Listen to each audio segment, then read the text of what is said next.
Ready হয়ে বেরিয়ে পড়লাম গন্তব্যের উদ্দেশ্যে। রাস্তায় যেতে যেতে দেখা হলো আমার মাস্তুতো ননদের সাথে। আর আমার ননদ ফোন করে বলল ও আসছে, তাই আমরা তিনজনে এখন ওয়েট করছি ওর জন্য, কারণ একসাথে যাব বলে।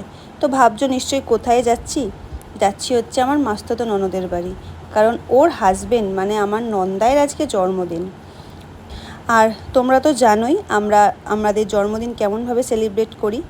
তো আমরা যথেষ্টই সবাই বড়, আর বড় হয়ে যাওয়ার পর তো জন্মদিন সেভাবে সেলিব্রেট করা হয় না, কিন্তু মনের কোণে কোথাও একটা আক্ষেপ থেকেই যায় নিশ্চয়ই, কারণ জন্মদিনটা সবার কাছেই একটা স্পেশাল ডে আমার মনে হয়।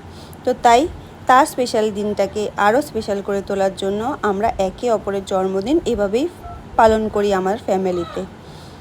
তো আজকে এইভাবেই আমার নন্দায় জন্মদিন পালন করলাম, আর ও আমাদেরকে খাওয়ালো হচ্ছে মোগলাই।